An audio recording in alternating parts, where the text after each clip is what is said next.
All right, hello and welcome to the Southbound Sports Show. I'm your host, Richie Leahy, here with my co-host, Matty B. The big news this week, obviously, the Tua injuries. I watched kind of both games. Last week, it wasn't even really a thought, right? I don't think we mentioned it at all, did we? No. Because the first week, so 2 weeks ago, I forget who they were playing, Tua takes a big hit. He gets up, he kind of stumbles. I honestly didn't even realize that they put him back in the game. I wasn't paying that much close attention to that game. And I'll say that for all the concussion stuff that they have out there, they talk about having a spotter. And, hey, here's like the guy that's out there looking for an injury. And I've seen this firsthand, all right? Because I was at the Michigan game. Jeff, part of the Southbound Sports family, he was there with me. We went to see Michigan play Minnesota, I believe. It was Brady Hoke's last year. So quarterback Shane Morris goes out on the field. He gets hit. He's rocked, Matt. He gets up, and from the stands, because we were in the student section, we're down pretty low, you could see that he's messed up. Right? He's stumbling on the sideline, whatever. Kind of looked similar to what Tua's doing. And I knew in that moment, when Brady Hoke sent him back out, that something was wrong. You know, it was almost like Michigan, they're already down. I think Michigan ended up getting blown out in that game. But I remember thinking, he doesn't look right. This is bad. I think the entire stadium started booing because they were like, what are you doing? And the poor kid came out.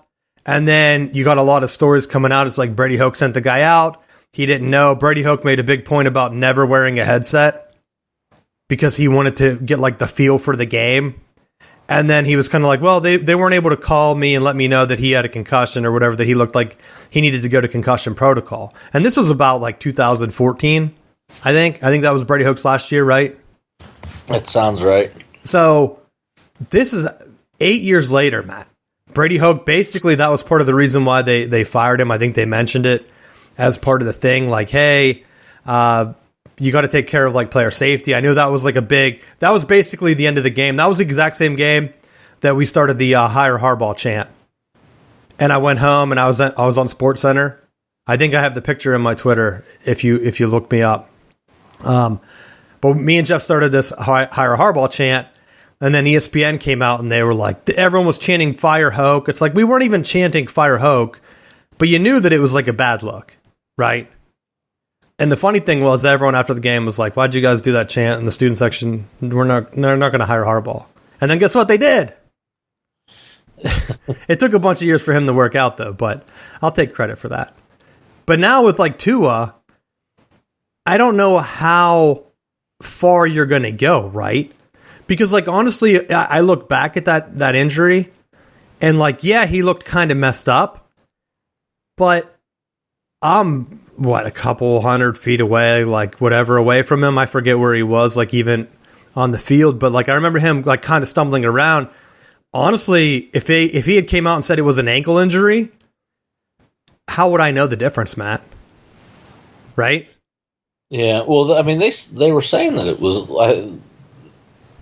like his back was tight or something. Yeah. But like, so if the spotter says, hey, he fell down, right? Get him into protocol. He comes in clear as day and says like, yeah, my back's tightening up. I couldn't like move my leg or something. You're the doctor. Your first thought's going to be to what? Check his back. Right. And I bring that up because last night? No, it was 2 nights ago. When did the Buccaneers play? That was Sunday night, right? So Cameron Brate, I don't know if you saw this one. Cameron Brate got injured. And he came up and he was, like they said, he was clear, mental. He passed like the initial test and he said that his shoulder was hurting him. And he wanted out of the game. He actually called the ref. He looked confused out there. But he said like he didn't want to blow a timer out or whatever. He wanted to get the doctor to look at his shoulder. At halftime then, like there must have been a delay. He like started mumbling and like not making sense. And so then they took him and then he had a concussion. Right? So at some point, spotting or whatever, but if you say like, hey, I have another injury, if Tua's like, my back's hurting me, and like they check the eyes and stuff. If there's a delay there, you don't know.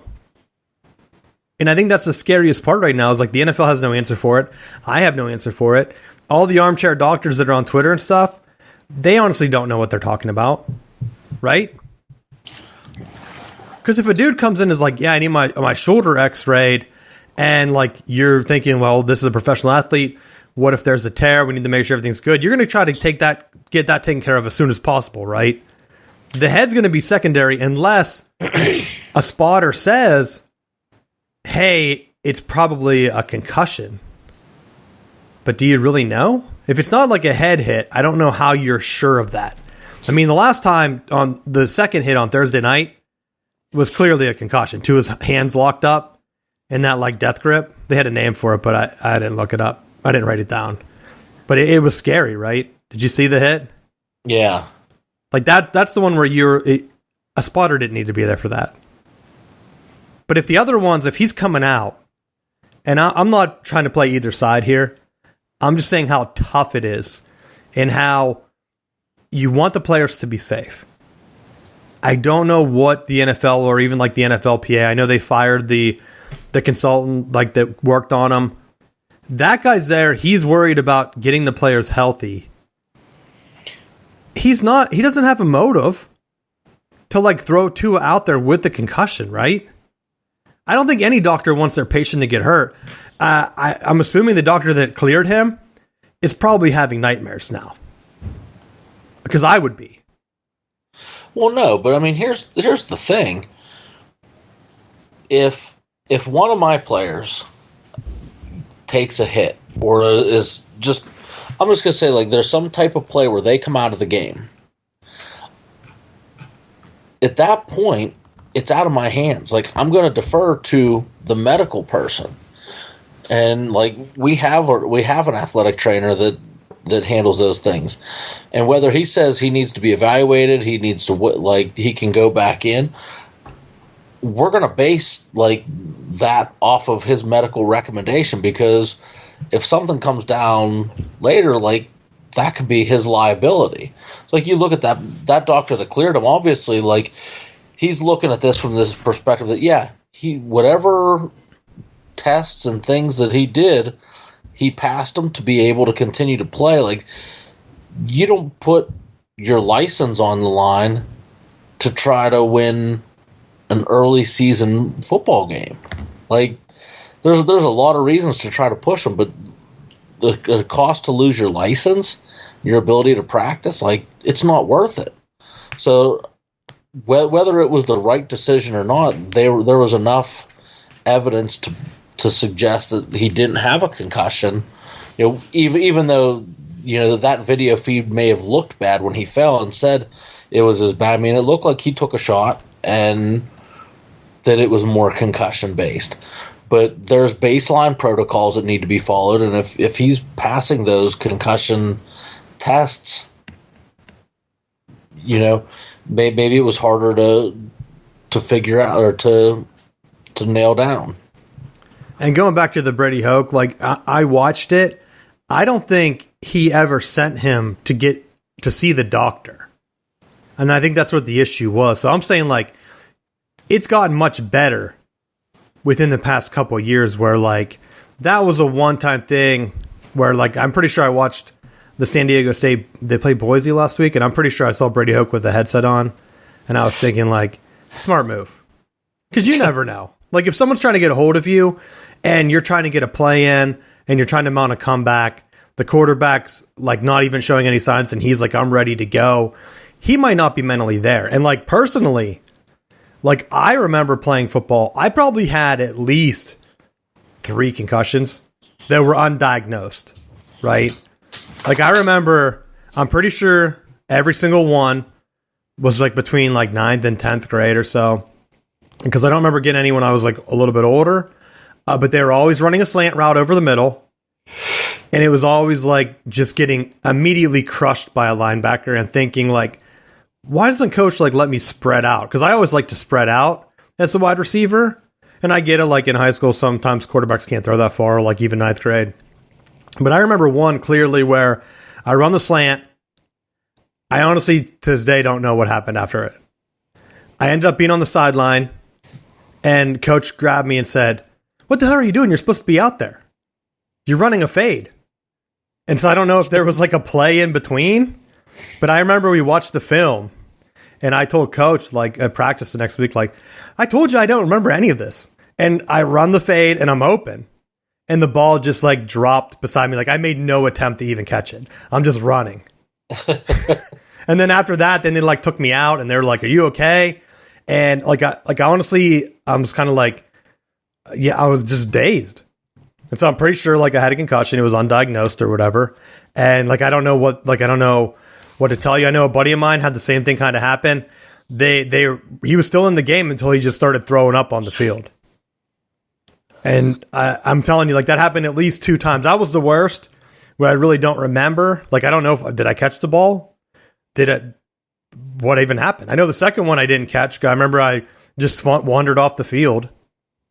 Like, dude just pulls himself out in like a high school game like no one would even know.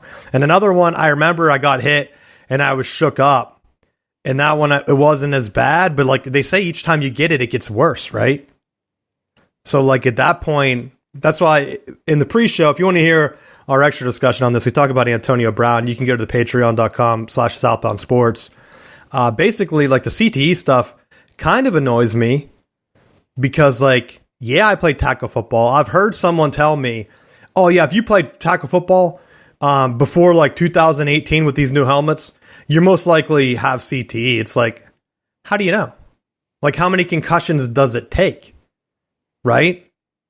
And they don't have the research on it.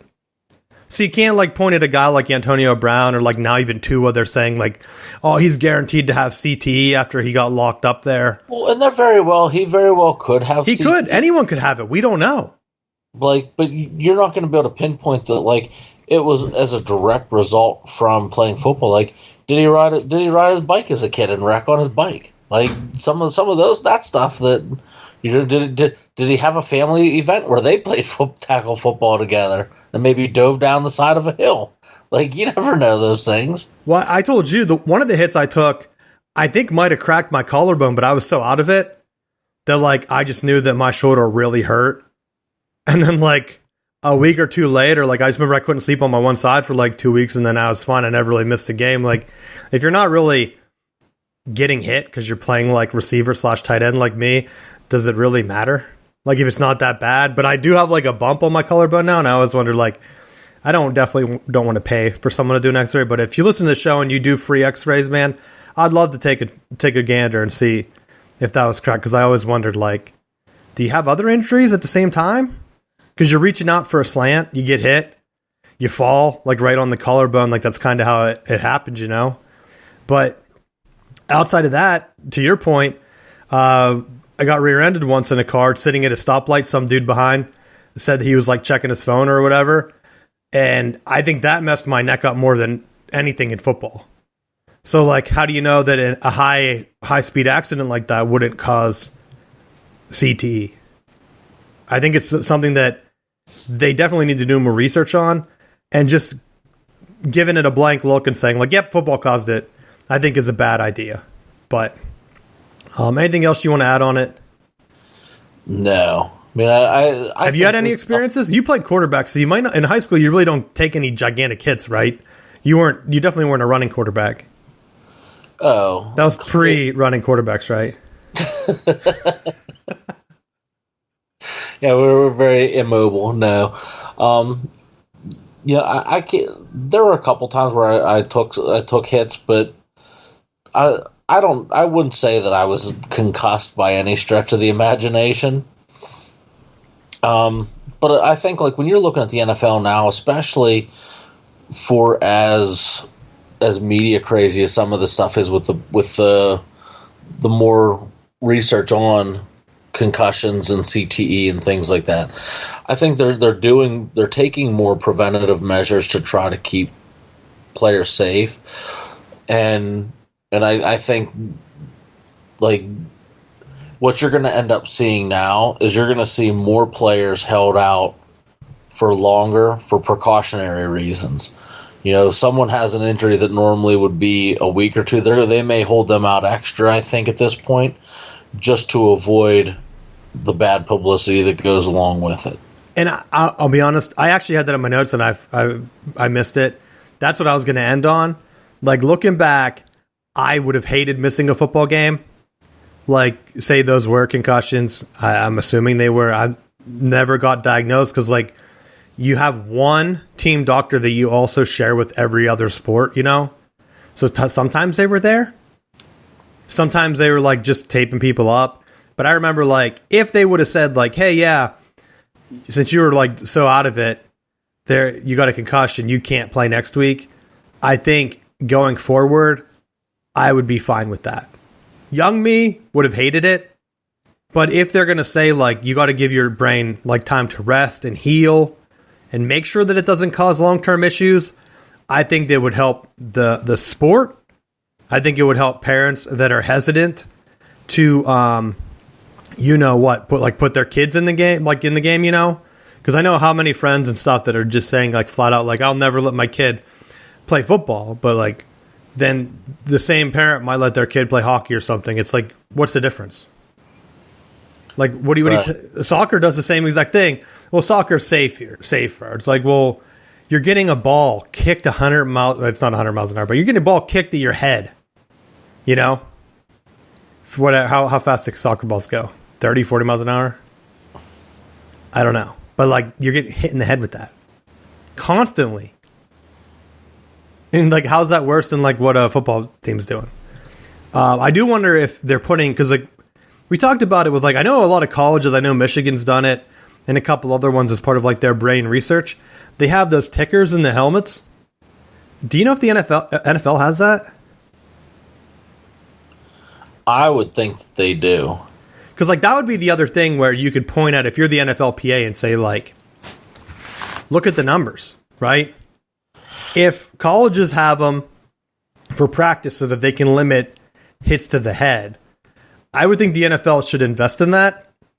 And if the helmet registers, like, whatever impact, like if Tua's impact is that heavy, because sometimes you don't know, right? Because, like, I'm saying, like, specifically when I got injured, it was mostly because I didn't tense up or anything. Like, I didn't know the hit was coming, right? I'm expecting to catch a slant and run. You're not expecting to just get destroyed over the middle, but it's always a possibility, right? So, like, I couldn't tell you, like, hey, did I reach up? And, like, that's what left me vulnerable. Like, I just don't remember anything at all after a couple hits. I know what 3 games I'm thinking of. I know the one where I kind of went off the field, that was a home game. I think the other 2 were both, for sure, I think they were both away games, not like a neutral site game. So, like, I could say where they were, but we'll leave it off for this show. But I'll say this, like, for the NFL, they should have some type of ticker where they're like, hey, Richie took a shot to the head. It registered. We got to sit him out of play or a series even, right? Helmet comes off. A player misses a play. Are they going to start getting more safe with it and doing, like, a full series? I don't know.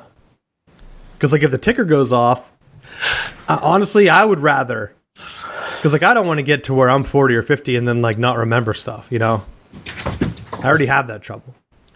Yeah, well, why would that be an issue? You won't know. Just live your best life. I'll just keep doing the show every day. That's what it'll be. Like, hey, it's Tuesday again. It'll be like, no, it's Tuesday, like, 3 days ago, buddy. You're recording another podcast, but hey, it'll be good for you guys. Listen to it. You get one every day. I might talk about the same exact thing. Wouldn't that be weird if we did a show, but, like, you lost it and you were just talking about the same thing, like, 7 days in a row? Then the next week rolled around and you, like, started brand new with whole new topics. Because typically I message Matt, like, hey, this is what happened. I want to talk about this or this or this. So, like, going in for the full week, I would just go back through my phone and, like, you would probably do the same show. It would just be slightly different, I think. But I don't know. I also skipped over. I'm sorry, man. High school stuff. You guys had a game? Want to fill us in on how that went? Yeah, it sucked. It was a Saturday game. It was we were getting some of the residual effects of the hurricane, so it just felt like and this sounds absolutely insane. I wouldn't even repeat this for any of the normal local news broadcasts, but it felt like we would get the ball, and then the winds would pick up, and the rain started to get heavy, and then we'd punt, and then the wind would stop, and the rains would stop. Able to move the ball right down the field. I was like, "Are you kidding me? Like, we cannot catch a break." So the good Lord was out to get you, is what you're saying. He smited me. Because I'll say this, the hurricane, the predictions were so off, it was unbelievable down here. I probably shouldn't say this, but the local news down here was bragging about how their guy thought the models were wrong. I'm not even joking. They ran a commercial during the NFL game about how he thought the models he was showing on TV was wrong. And they clipped like a 5-second thing where he said, I think the storm could travel further east. That's all he said. But they decided to get an ad out and run it during the NFL game. And I thought, how absurd. Because I thought looking at it, because they had talked about like, hey, is Clemson and NC State going to be impacted? The hurricane was supposed to go right towards them. And I thought, that doesn't make sense. Like, why would it be traveling right inland that hard and like not let up? So, of course, that's exactly what happened. It twisted east, it let up. We actually didn't get it too bad. Thank God. Because, you never know when it starts to come right to you. Yeah. You're like, oh, man, I was already telling people like, hey, yeah, if you're in Florida, like, come up and stay at my house if you want, man. It might be safer. And then I'm like, what an ass I would be if I had people come up from Florida and we got hit with it. Hey, come on up. You'll be good. And then it's going way west. There's a going to hit Georgia, man. You're fine. Come hang out with me. And it's like coming right at you. I was like, are you kidding me? And then as they start canceling everything for the weekend. But then it was over by Friday night or whatever. And then we didn't really have anything. But Saturday I knew like you're going to get the rains. And I knew your game was delayed because they didn't have lights or whatever. Yeah, Saturday afternoon. I mean, it was the same team that had beat us in the playoffs last year. So I think there's still an outside chance that we may end up playing them one more time week 10 because we have it's a crossover date. So they let you play the same team? Well, I don't know who the opponent would like. It depends on what the seedings are because it's a crossover between a couple conferences. So you would think that they'd want to avoid a rematch, though. But if that's just the way the records lie, that we may end up having a rematch there. Get the ADs to call me. I'll run some models and I'll give them better matchups. But honestly, they probably need a guy like that, right? They probably do. I guarantee they don't have a stats guy that says like, "Hey, let's let the kids play different teams." Like, even if the records are kind of similar. I said the same thing for the Big Ten when they tried to do their proposal was, hey, let's line them right back up. And it's like, oh, yeah, because, like, they want to watch Ohio State, like, kill Wisconsin twice, right? At least let them play Iowa in there, even if it's, like, slightly different. Like, mix it up a little bit. Yeah. Don't just be like, no, that's how the numbers are. The 15 rematches, oh, yeah, there we go. I guess the Big Ten would be, like, 6 rematches. Hey, 6 rematches, but you get one fresh game between Rutgers and Northwestern. It's like, awesome. Thanks, buddy. Just what we need. So, honestly, tell them to call me up. I can work it out. I'll give them a couple different options. Like, hey, here you go. Roll the dice, whatever you want to do. But how many games do you have left now? We have 4 more left. The window for making playoffs is drawing ever so close. We got to start winning here. I think the magic numbers. We need 2 more wins. I think. All right. Well, good luck going forward, and we'll definitely be checking back in with you. Hopefully, the weather holds out the rest of the year. Yeah, I mean this, and we're working on a short week this week because we played Saturday, and now we're turning back around and playing on Thursday. Yeah, the local high school down here was supposed to have the Carolina Panthers cheerleaders at their game on Friday. I think that's what they said. And I thought, that's odd. Like, why would they be all the way out here? Unless I read it wrong. And then they were like, hurricane's coming, so we're going to play on Thursday. And yeah, no cheerleaders now. So I wonder what the attendance was like at that game. I wondered, like, did the Carolina Panthers cheerleaders make a big appearance, like, around other high schools? Did they draw? No, it's just for that one. It's just one cheerleader. Like, they all go to different schools, and they're like, here I am. Photo ops. But honestly, I don't know. I was kind of curious. People were like, hey, what are the cheerleaders doing? The full squad just shows up and like... I'm like, how would I know what they're doing? Like, think I talk about it on the sports show? I will this week, but I don't know beforehand. Maybe I'll call them up and see what they're doing. Just roll in, show up the local high school. Maybe they want to get dinner first, Matt, you know? Who knows what they're doing? But let's get going. So back to the NFL now, since we're talking about cheerleaders. The Steelers, horrendous move, putting Kenny Pickett in. And I'm going to say this. I know I'm going to get ripped to shreds because I've seen the local Pittsburgh media just complain about the offense and Mike Tomlin. And it's like, I've heard the same argument. I've seen it. We've talked about it. Like, when Roethlisberger retires, is it going to show that Tomlin's been a good coach, right? He's only had Roethlisberger as his quarterback. When Roethlisberger's not there, he's like, what, 500, sub 500 as a head coach? So now you get this, and I think the panic set in way too early. And I've said this, I like to see a quarterback sit and learn. Pickett came out and said, oh yeah, I didn't even get any first team reps. So great strategy, guys. Not even giving him any first time team reps, putting him in there. What did he run for 2 touchdowns? Is that what he did? I can't remember now. Or did he then he had 3 interceptions though. The last one was a Hail Mary. Yeah, it didn't really count. But what I'm saying is you're putting a kid in there. You're playing the Jets. The season's already on fire. Like, you're looking around and you're like, what could make this season better? Right? Like, what can we do to really turn this around? Because if I'm the Steelers and I'm like looking at the rest of the league, do we have a chance to make playoffs? Yes or no? There's an expanded playoff this year. How's the division going? Right now, it's a cluster. Every team is 2-2 except for the Steelers that are now 1-3. Would it be any different if Trubisky was the quarterback? No. Right? If he was the quarterback the rest of that game, would they still have lost? Yes. Would there be any difference? No. What happens next week? Now they play the Bills. You know? So here's the next couple games. They have the Bills, the Buccaneers, the Dolphins, and the Eagles, right? Why the hell are you throwing Pickett into that murderer's row? Because they named Pickett quarterback 1. And I like Pickett.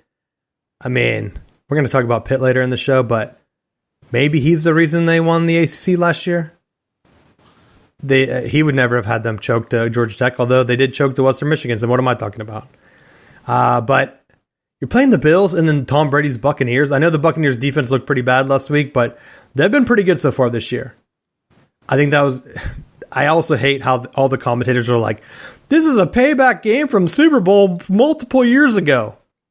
The Chiefs really want to win this one. It's like, do they? Is that what they're thinking of? Remember when we lost the Super Bowl these guys a couple years ago? I highly doubt it.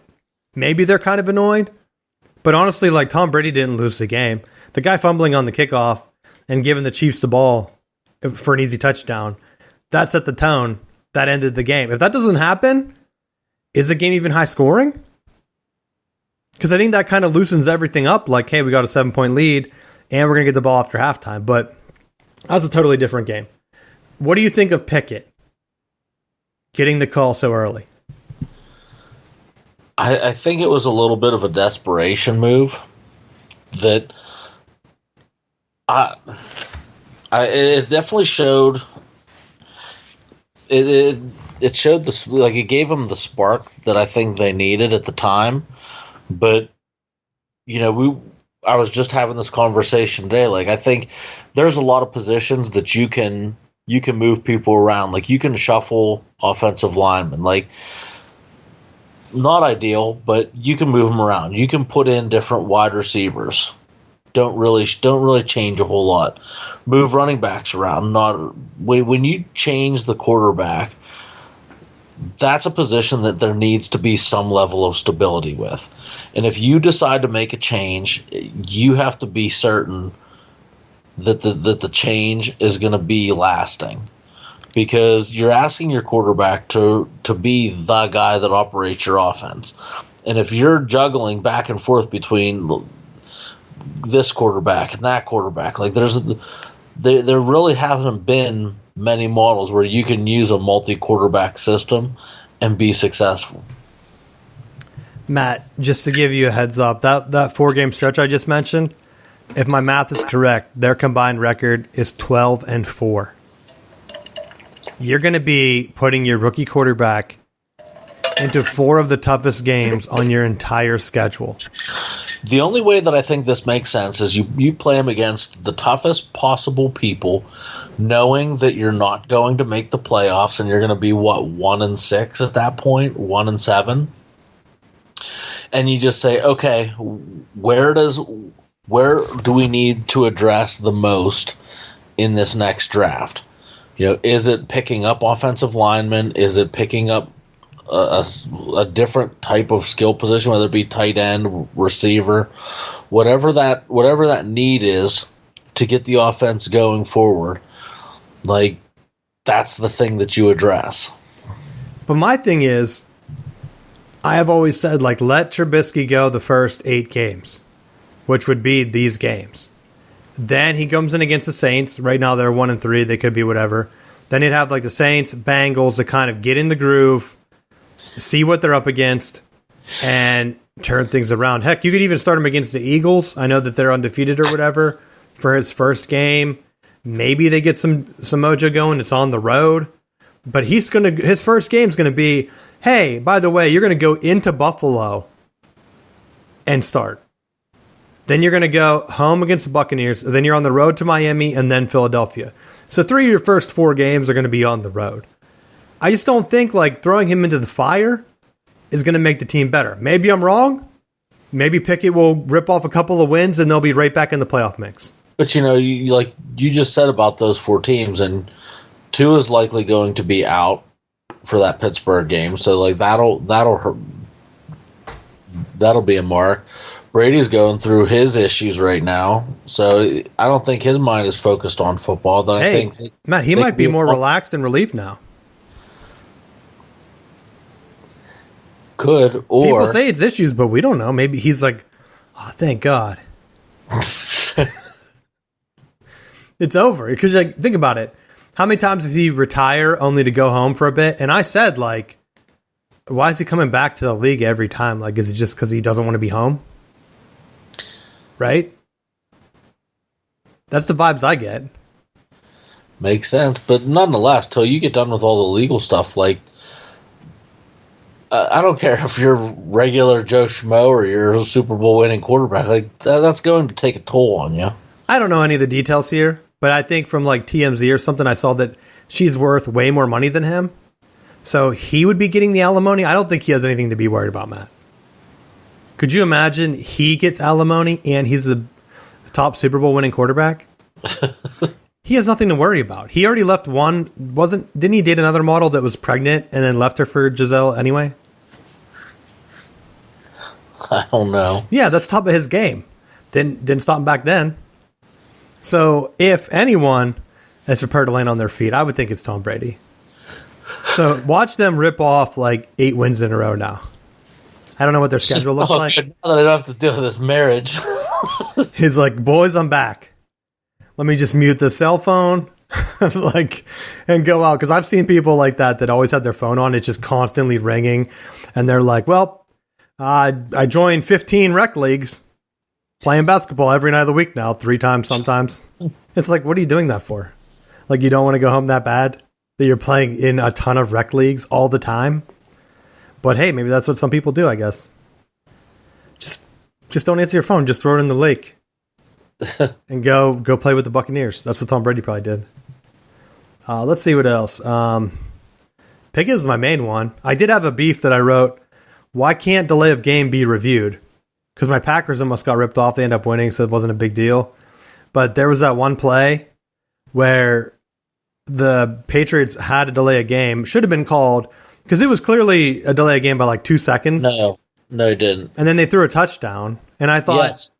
To Devontae Parker, who's on my fantasy team, so it's permitted. 2 weeks in a row now that the Packers have been involved in a game where the play clock's been jacked up. Fix it. Fix it or I'm going to start to think it's rigged. Because why are you doing that? Aaron Rodgers is old. He needs help. He can't be fighting the elements, the refs, and the play clock, Matt. And his new receivers that are dropping balls. I'm surprised that they got the win, to be honest. I thought it was going to be a tie. When they didn't score in their opening overtime possession, I thought this was going to be a tie. This is embarrassing. But they got it done. And so I'm happy there. I'm hoping that one of my teams, like Tom Brady, gets it back together. I wasn't too worried about the Chiefs because, like they said, you're not going to face the Chiefs again until the Super Bowl, possibly. So who cares about that game? Now you get the Falcons, the Steelers, the Panthers, and the Ravens team. What did you think of that Ravens call? It's the end of the game. Don't you take the points? Yeah, I kind of thought you take the points or you go with it. I didn't like the play. I didn't like the play call. I mean, not just because it obviously didn't work, but it just didn't seem like it seemed more drop back ish and not taking advantage of Lamar's running ability. I think probably would have played out better for them. One of my favorite coaches, Kirk Ferentz, he told me once that you always take the points. Field goals and punts, Matt, not a big deal. Punts are winning football, right? Kicking the field goal and then play defense. And then they were like, oh, John Harbaugh is just showing you that his defense sucks. His defensive coordinator was Michigan's defensive coordinator last year. And then I was like, is he really thinking that he sucks? So it's really bending my mind around. Yes, that's exactly what he was thinking. Like, wow, man, our defense really sucks. Let's go out there. Because sometimes, like, Lamar Jackson, like, Harbaugh will say, like, hey, Lamar told me he wanted to go for it. And I'm like, aren't you the head coach? Like, that's like a peewee. Like, that reminds me of, like, a peewee kid. It's like, coach, give me the ball. And he's like, all right, I got to give you the ball. You asked for it. All right, here you go. It's like, hey, let me go for this, coach. It's like, all right, well, you're the coach. You make the decision. Why even asking him? So, I don't know. To me, it's like, take the points. I always like taking the points. Worst case scenario, they score a touchdown. It wouldn't have mattered anyway. They held them to a field goal. Now you get to play for overtime. You can get the ball first and then score your touchdown if you want to go for it, you know? So I didn't like that call, but I really don't care if the Ravens win, so what's the difference? I wish Harbaugh wasn't there because I do like Harbaugh since his brother coaches Michigan, but I really don't like the Ravens, right? I don't know. Any other NFL things that stood out to you? No, nothing off the top of my head. I guess I can check my list here, too. I think a lot of my stuff was like random college stuff. Oh, no. I did have one more thing here. This can be our segue. What the hell's up with the Spanish broadcasters? They're playing highlights from the game now with the Spanish broadcaster on the English channel. Like, are they doing that for awareness that people don't know that they can press like the SAP button and get the Spanish on their phone or on their TV? Or are they doing it because whatever game, I didn't write it down when I texted you, but I was watching the game and they were like, let's take you back to a highlight or from earlier in this game when so-and-so made a touchdown or something. And they were like, and just listen to this call in Spanish, how excited they were. And the guy that was actually doing the call looked so uncomfortable because they're basically telling him like, hey, we would show your version, but you're really boring, buddy. So it's worth it for us to just pop this guy in Spanish. Fans don't even have to know what he's saying. And we're going to play that instead. And I'm like wondering, like, who's this for? Like, I'm all for doing the games in Spanish. Heck, I wouldn't expect to turn into, like, what's their, is it Univision? Where they always have the soccer games on in, like, Spanish. I wouldn't expect to, like, turn it in and then them say, like, hey, by the way, that was a goal. Let's listen to it back in English.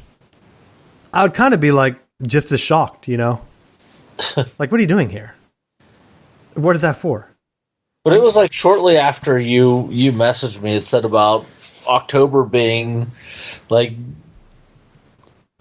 was it Hispanic Culture Month or something like that. Well, so you did say that, but it happened 2 weeks in a row now. They did it last week, which would have been September. I checked the calendar to make sure my math lined up. But maybe they were amping it up for the month of October. Just like you see Christmas decorations out right now. I almost wonder if it's for like people that are at the bar.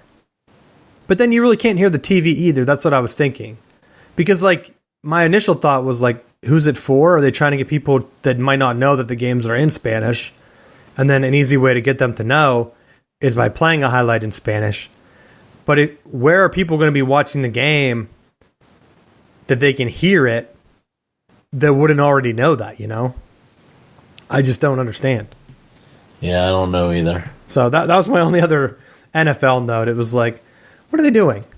I don't get it. It's like, come around and decide what you want to do and then do it.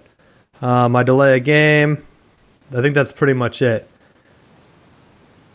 All right. Let's go on to college football now. We'll start with Wisconsin, right? They fired Paul Chryst.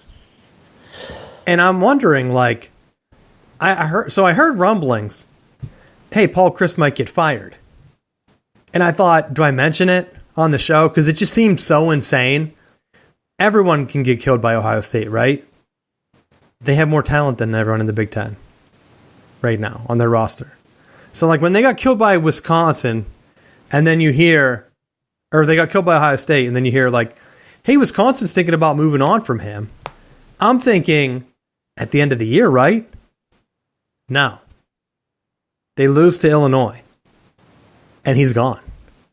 Not only that, they pulled a big baller move and negotiated down his buyout from like 16 to 20 million or something down to 11.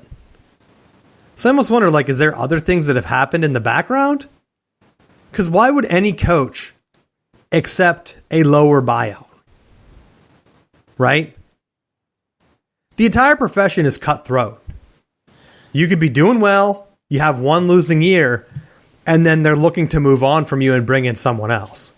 So, like, honestly, I know they get paid ridiculous amounts. I would never, ever take a lower amount unless they're doing like the Urban Meyer where they let him teach like that leadership class. It was like ethics and leadership or something, which they're like, hey, Urban, you're going to still be on the payroll and like still be around Ohio State. And then I looked it up to see if he did it because I was going to send it to you as a joke. But it said like it was taught by someone else. So I figured he lost that gig when he went to the Jaguars. But I always wondered, like, why would you accept a lower buyout?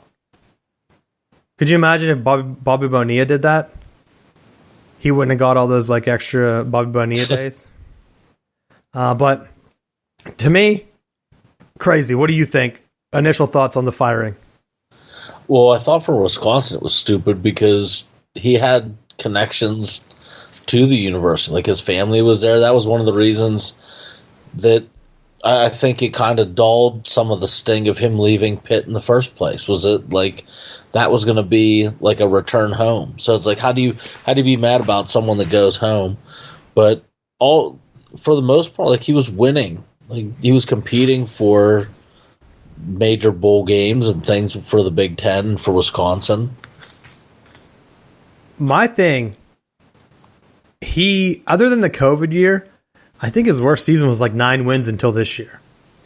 They could end up with a 9-3 record or 9-4 record counting bowl games again. We don't know. Hell, they could even get 10 wins with their schedule. I don't think they have Michigan left on it. I'm actually going to bring it up just so that I can see. But I wanted to bring out, because I always talk about Bo Pelini and people laugh at me. They're always like, oh yeah, Bo Pelini, he really worked out for like Youngstown State or wherever he ended up. After getting your heart ripped out, it's going to be hard to go ahead and get yourself up and be like, yeah, I'm going to be the guy after winning like 9 games a year at Nebraska. I think he always had like 9 wins at least. Their records were almost the exact same. Pelini was 66-27 at Nebraska. Paul Chryst was 67-26. So he is 1 game better, which is insane to me because you're looking at Wisconsin. People think that Wisconsin's like this big juggernaut. They sucked before Barry Alvarez. Even when Barry Alvarez was there, they still kind of sucked. So, like, there was a stretch when Ohio State won that natty in like 2002 or whatever, where they had a losing record under Barry Alvarez, and he could have been fired. He might never have been the AD. I said he was pulling strings on the College Football Kings podcast over the weekend. I know he's been retired or whatever. I still think he has a fingerprint on the program. Do they think that they're losing it? The narrative that I've heard is it's twofold. They didn't want to lose their defensive coordinator. Mind you, Matt, this is a defensive coordinator that gave up 52 to Ohio State and 34 to Illinois, right? But you know what? I do like that defense. Like that, he did give up those points, but at the same time, he has shown that he can put together a decent game plan. But you're going to go ahead and throw away a winning coach for an unknown? Look at Notre Dame. Well, it's not a guarantee that he's going to be the guy at the end of the year anyhow. Well, that's the other rumor, is that they're looking at Kansas's coach. Started off 5-0, and they're supposed to have multiple suitors, including Nebraska and Wisconsin, which to me, it's going to be funny if Nebraska and Wisconsin are bidding against each other, and Wisconsin is doing it for no reason. Do they go ahead and try to get a Matt Campbell, either Nebraska or Wisconsin, or maybe a Matt Canada from Pitt? Everyone already wants him gone. That would just be insane. The correct move would be to get what was that guy? Did Nebraska hire Mike Riley after that, or did they hire the other guy? I can't remember. They had a couple of bad cycles after Pelini, and then they got Scott Frost. Wisconsin should just hire Scott Frost, right? Then hear me out. Wisconsin already has the built-in talent, right? They have a defensive coordinator. If they can keep him, you bring in Scott Frost and you just run the offense. And you say, look, you have no pressure here. Nebraska, you had all your familiarities. You were supposed to be there are rumors that he was always out at the clubs he used to go to. And the success, and the hype overwhelmed him. He's a beaten down man right now, right? He's either he can't go back to Nebraska. Everyone hates Scott Frost, so he should just play the heel and go to Wisconsin. Even if he's just the offensive coordinator, right? Because if they are going to promote the defensive guy, where's Scott Frost going to go? To Nick Saban's camp? Go to Wisconsin. Run your offense. Nebraska was scoring points. We talked about it a couple weeks ago on the show. And then turn it around, baby. That's what I want to see. Because I wonder, what are you going to do? How far are you going to go? Wisconsin plays Northwestern, awful. Michigan State, they're pretty awful right now. I don't want to jinx the Michigan game yet. Purdue, Maryland. Maryland could be tough. Iowa, Nebraska, Minnesota. They could end up winning most of those games with Paul Chryst or without him. So, the Illinois game was kind of surprising, but Brett Bielema, didn't he also coach at Wisconsin? I'm trying to think. I think he did, right? He was there, and then he left for Arkansas, and then he kind of floated around. So, yep. Because he played at Iowa, I'm pretty sure. So everyone had always said, hey, who's going to go back to Iowa? So now it's even funnier that Kirk's still at Iowa, and then Bielema's going to be there. Now he has a beef against Wisconsin to the point where he's we're going to kick the shit out of him. Because I don't like those guys. They talked a lot of trash on me for going to Arkansas. So I did like that aspect. Because other than that, my other topic for college football is the Big Ten West and the ACC Coastal are just awful. I'm looking at it. It's all right, who's hyped up from the Big Ten West this year? Nebraska with Scott Frost, possibly. You have Minnesota coming in. I'm talking about them. Hey, could they go undefeated, Matt? Minnesota's looking good. Nope. Purdue comes to town, baby. Or they went to Purdue or whatever, lost. Iowa can't score at all. Michigan goes up 20-0, and the game is over. People could have just went to bed. And Michigan just kind of sits on their throat, and Iowa tries to come back with everything they can, and they didn't even come close. I think they end up losing by 2 scores. It's the closest they got was 2 scores, and their offense finally started to open up. But you had to do it when you're down 20-0? What are you waiting for? Well, sometimes just if you have nothing else to worry about, just let it all hang out. That's what they did. They did it too late. So maybe Iowa now will rip off a bunch of wins because Wisconsin down.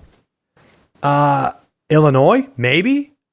I would love it if Illinois won the West. My only hesitancy is that they do play Michigan, right? So they have a tough crossover game left. Illinois still has like Iowa, Minnesota, Nebraska, Michigan State, Purdue, and Northwestern other than the Michigan game. They do go to Michigan. I guess they would have the tiebreaker over Minnesota with that other loss. Minnesota also plays at Penn State. So and that's the week after Penn State plays Michigan, right? So Penn State could have a little bit of sleepover. Let's say Penn State does beat Michigan. I could easily see them losing to Minnesota the next week. Just because, Just for no reason. They go on the road, and then they come home, and then they lose to Minnesota. That would be the most Penn State thing, right? Hey, we have a clear path. All we have to do is beat Ohio State. It's like, nope. Cross that off, baby. The Gophers are here. So you're gonna be in like a weird 3-way or 4-way tie or whatever ends up happening. But I don't know. The Coastal then, the same exact thing, right? Hey, Pitt's coming in. Miami, Matt. Miami's super ranked. Pitt and Miami both already have 2 losses. And they're back. North Carolina has 1 loss, and so does Duke. Duke did beat up on... Who'd they beat up on? Was it Northwestern? I think it was. They lost to Kansas. Yeah, they beat Northwestern. Actually, they didn't. They barely beat Northwestern. But hey, so did Penn State. So what am I talking about? And then you also have the North Carolina Tar Heels, which got no defense. Like everyone's scoring way high on them, except for Virginia Tech for some reason. So now you have North Carolina going to Miami. We're going to go back to the days where, hey, will the Coastal champ and the Big Ten West champ be 8-4, Matt? 7-5? Because I've been thinking about it. I've been hearing that for that same reason, the Big Ten with their expansion, and this is going to be one of my final thoughts here to wrap up the regular show, but with expansion coming, the Big Ten's kind of toying around with the TV network deals. I don't think we've talked about this for a while. So you have the Big Ten on Fox, which is basically just become the Michigan Caravan. I think every Big Ten noon game has been like Michigan this year. Maybe there's 1 or 2 that I missed that weren't, that I'm not remembering. But they locked up Big Ten noon next week for Bloomington. They announced it during the Iowa game, and I thought, oh, great, another Big Ten noon game. Then they didn't even wait. They just announced the Michigan and Penn State game. Oh, that's going to be Big Ten noon game too. Big Ten game of the week on Fox. It's like, all right, I'll just look at Michigan's schedule then and then see what the rest of the Big Ten noon games are, right? You can't just pick Michigan every week, can you? Apparently you can. Because that would be funny. The game of the week. Everyone's like, oh, Harbaugh, Michigan, they suck. And Fox is like, we love them, baby. Let's bring them. I've also noticed that ESPN hasn't been talking about the Big Ten. And I bring up the Big Ten, they also haven't been talking about Notre Dame. Notre Dame only has 2 losses, correct? Yeah, they're 2-2. Yeah. You could say that they're out of it.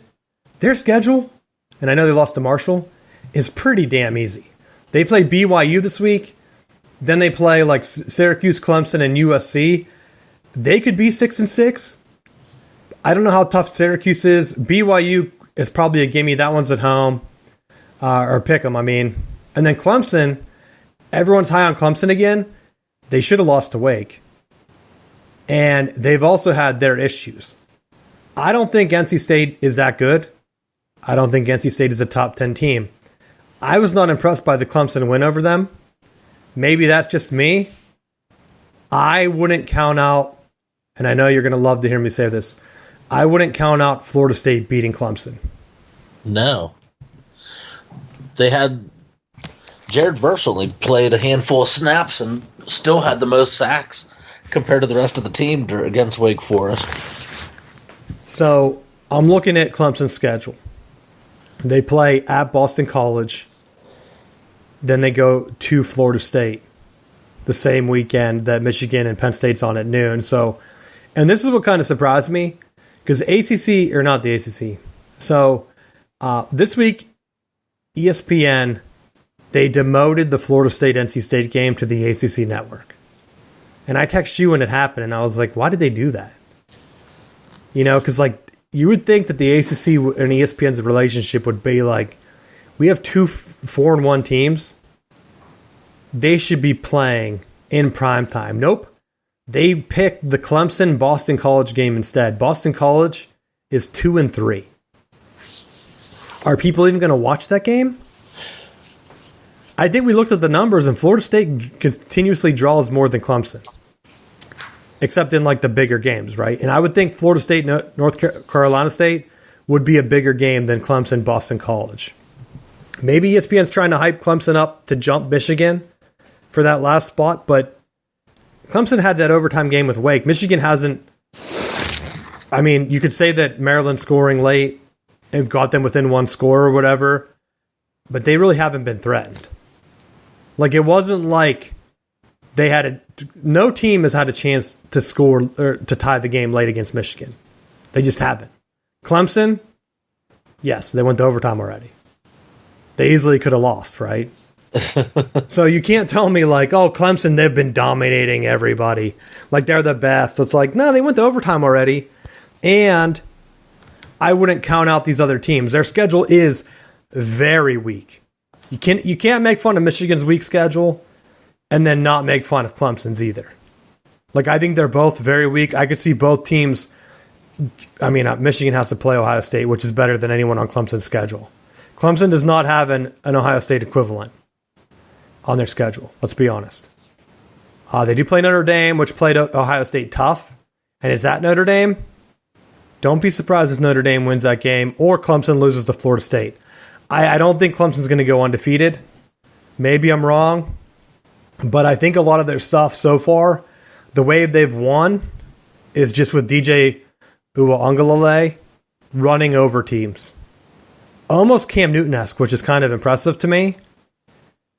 But I think it's just a talent thing so far. Like NC State and Wake Forest, they just didn't have the talent. Wake Forest is a great team. They don't recruit that well. They're like the Wisconsin of the ACC, right? Where they can be good. They can have a good record. They don't have the horses when it matters. Whether you fire Paul Chryst or whatever, who's going to be able to recruit better for you? That's why I say go for someone like Scott Frost. Get a guy that can recruit. That's why I think Florida State has a chance. Florida State does have those horses. Contrary to what people think, Florida State's been transferring them in. They've been getting there, and I think they have a chance whenever they match up. Same with Notre Dame. Notre Dame has those horses too. That's what I want to see. If Clemson blows both of them out, then yeah, have them jump Michigan. That's what I'll say. But until I see that happen, I'm still not sold. What do you think in the terms of the ACC race? I still think that there's some room for that, but the thing that's frustrating is that you look at the way that some of those top 25 polls have played out, and I said before, like not just having sour grapes, but it wasn't going to take much to get Florida State knocked back out, and they came in at 23, and how do you have LSU, who Florida State has already beaten in the head-to-head matchup, like justify putting them back in? And LSU just barely beat Auburn. They were losing like the entire game, right? Yeah. So I agree the same thing, and I've kind of said it's like ESPN's kind of thrown the Big Ten on the back burner right now. I've been hyping them up. I think it's due to the TV deal. There's no reason why ESPN should not be promoting the ACC, right? To just have everyone just throw all their eggs into Clemson's basket and then be like, yeah, we're not going to hype Florida State up anymore or whatever. Like that's cool with us. Like Wake Forest and NC State are two of the lower ranked 4-1 teams that had been highly hyped. Like they're still behind Oregon where they got killed, Kentucky, Utah that all lost, early games against like cross opponents or whatever, or not Kentucky. They lost this past week. But why not hype up like a Florida State? There's no really reason that you can put them ahead. Or like I've been saying about the one thing that's funny to me, I was talking about like UCLA being surprised with Chip Kelly. Maybe Chip Kelly's just a good coach, you know? And the one thing that I saw an article, or maybe it was something that I heard on like a commercial, but they talked about how if you ignore the UCLA and USC, they said that the Pac-12 can be a lot of fun. Almost like ESPN didn't want to promote USC and UCLA, the two undefeated teams that are left. And they specifically called out Utah as a team to root for in the Pac-12. Yeah, because they don't want USC and UCLA to win. Because if they win the Pac-12 like the next 2 years or whatever, and then they go to the Big Ten, everyone's going to think, oh yeah, well the Pac-12 just lost their two best teams, right? If it's UCLA and USC that are at the top ranked Pac-12 teams, and they both go to the Big Ten, how would you not think that the Pac-12 isn't going to be significantly worse? So hyping up Oregon and Utah like ESPN's trying to do, to me it just seems weird. Because I don't think they locked up that deal, right? They didn't extend a TV deal. And then they didn't really say Oregon, so maybe they specifically called out Utah. So maybe they think Oregon's gone too to the Big Ten. But why not hype up Florida State? Well, I think there was a little bit of a bitter taste with the way, for as aggressive as Florida State nosedived at the end of Jimbo Fisher's era and through those last couple of years. But that might be Jimbo Fisher. Look, he's been pretty bad at A&M. Right? He's getting Brady Hoke results with even... Brady Hoke was bringing in like top 5 recruiting classes at Michigan. That's why everyone was saying like, oh, Michigan just can't recruit at that level. It's like, are you not seeing the classes that are coming in? They're just not getting coached. A&M's like, we're going to one-up you guys. We're going to bring in the number 1 class. None of this top 5 stuff. And then we're also not going to coach them. And we're going to see what happens here. Because it's very similar. Like both, well, this is before Brady Hoke, but Michigan loses to App State. Hey, so does Jimbo Fisher, you know? But yet they're still not receiving votes. Like who in their right mind says, other than a guy that's sitting there, like goes to bed with the recruiting rankings paper, like on their mattress, like on their pillow, who else would be voting for them? Right? Well, I remember when A&M won the national championship. 1939, whatever that was. Of course. Of course they would be in the top 25. Like those are the people that I think like have that mindset. Like that my team will make it in, and if I have to leave people out along the way, like that's where you're going to have like some of that negative stuff, because it always blows my mind to watch after a team loses who falls like a couple spots and who completely just bottoms out of the polls, because you'll have like some teams, if they're within that like 15 to 20 range and they lose to an unranked team, it's like automatically you barrel roll completely out and you're not even going to come close for a couple weeks. But if you lose to a mid SEC school, well, you'll only drop a couple spots. That's what I wonder what will happen. Like Michigan beats Indiana. Like, let's see, as long as they beat them this week, if they lose to Penn State's a top 10 team. How far do they fall? And even if they beat Penn State, is Penn State going to get just completely dropped out? They killed Auburn. No, they won't. Like, but with the way that matchup falls, I would be surprised if you tumble out, like because of how high the rankings are. That's what we got to see, because I've seen it happen before where they're like, "Haha, we knew Penn State sucked," and then they drop them all the way off because Penn State has a bye week, right? There's no way if you're close to the top 10, there's no way they're going to throw you completely out of the pool. Now, well, not out of the pool, but I mean like out of the running, like down to like 15. Oh yeah, 100%. That'll be where they'll end up. Because that's what I mean. Because I'm surprised, honestly, that NC State only fell to 14. That was looking like, gotcha, down to 22 now. Like Syracuse is undefeated and they're 22. I think they just have, like, they're trying to play relatively close because you got to be within striking distance that if Florida State creates mayhem and they beat Clemson, like, they don't want to have it where everyone is just so far low that you completely leave the ACC champ completely out of the running. Like, well, how can you factor in the ACC? Their closest teams ranked 23rd in the country. Like, that's why it's really crazy to me, because like even like the Big 12, they got Oklahoma State, and then they got TCU maybe 17 undefeated. They just killed Oklahoma, and they had to put them in the pool. But they're like, we can't put you that high, guys. But we'll drop Oklahoma completely out for sure. Like, not even a second guessing that.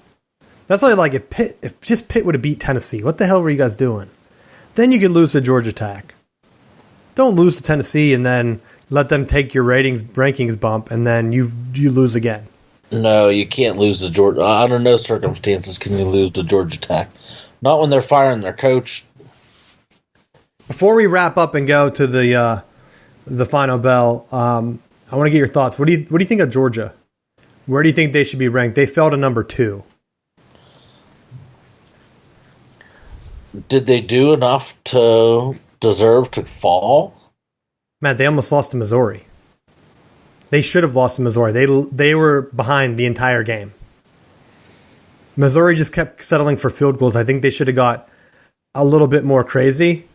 But they struggled with Kent State. Then they almost lose to Missouri. People were saying, no, Missouri's a good SEC team. Kansas State killed them. Like, I think it was the week before, wasn't it? Hey, Kansas no, they killed them a couple weeks ago. Right now. No, this is Kansas State, Matt. They lost to Tulane. Well, they have the Heisman Trophy candidate quarterback. Everybody has a Heisman Trophy quarterback at this time, Matt. Wow.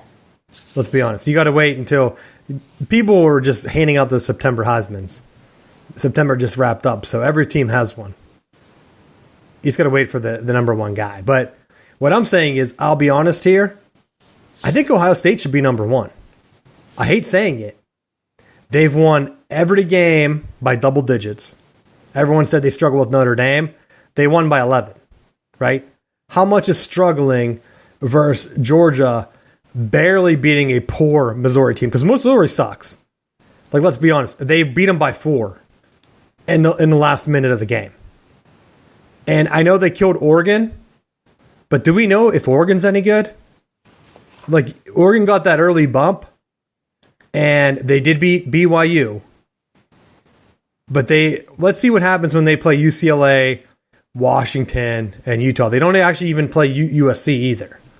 So, like, I want to see what Oregon ends up. They could very easily be a 7-5, 8-4 team. And then Alabama. They got the bump to number 1.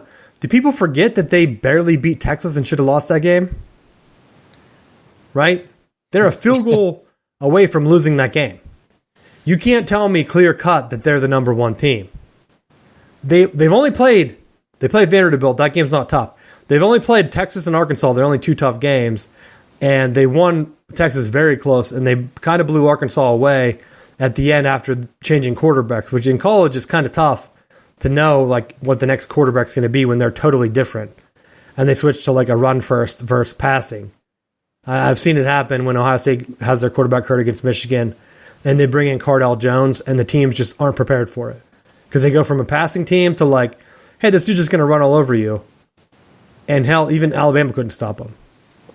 So, like, you can't tell me that wasn't just a shock to the system to Arkansas at the end of that game.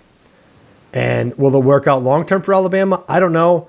But I'm saying, like, right now, the teams, right, Ohio State, Georgia, and Alabama all have equal talent across the board.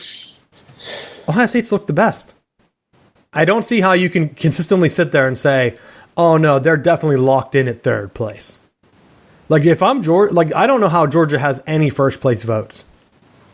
You're really pumping that Oregon win, but, like, you're struggling with Kent State. Kent State. Anyone else would be penalized, like you said, Matt.